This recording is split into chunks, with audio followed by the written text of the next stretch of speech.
Pension 7 മാസമായിട്ട് മുടങ്ങിക്കിടക്കുകയാണ്.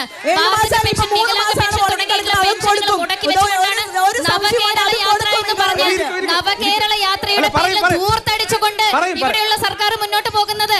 ഇവിടെയുള്ള അടിസ്ഥാന വിഭാഗത്തിൽപ്പെട്ടിട്ടുള്ള ആളുകൾക്ക് യാതൊരു പരിഗണനയും കൊടുക്കാതെ ധൂർത്ത് മാത്രം മുഖമുദ്രയാക്കിക്കൊണ്ട് തന്റെ ക്ലിഫ് ഹൗസിലെ തന്റെ പാർപ്പിടത്തിലെ പശുത്തൊഴുത്ത് നവീകരിച്ചുകൊണ്ട് AC സ്ഥാപിച്ചുകൊണ്ട് മരപ്പട്ടിയുടെ ശല്യം പുറത്തു പറഞ്ഞുകൊണ്ട് ഇത്തരത്തിലുള്ള പ്രഖ്യാപനങ്ങളുമായിട്ടാണ് ഇവിടെയുള്ള മുഖ്യമന്ത്രി മുന്നോട്ട് പോകുന്നത്. അടിസ്ഥാന ജനവിഭാഗങ്ങൾക്ക് നിങ്ങൾ എന്ത് അവകാശമാണ് ഇതാണ് ഉത്തരം പറയുന്നത്. ഇവിടെ പെൻഷൻ സംബന്ധിച്ചുള്ള ഭക്ഷ്യവസ്തുക്കളില്ലാതെ ചോദിക്കുന്ന സമയത്ത് ഒരു കുട്ടിയുടെ ഭക്ഷ്യവസ്തുക്കൾ ഇല്ലാതെ മണ്ണ് വാരി തിന്നുന്ന സാഹചര്യത്തിലേക്ക് സംസ്ഥാനം പോയിട്ടുണ്ട്. അതിന്റെ ചിത്രം പത്രങ്ങളിൽ വന്നിട്ടുണ്ട്.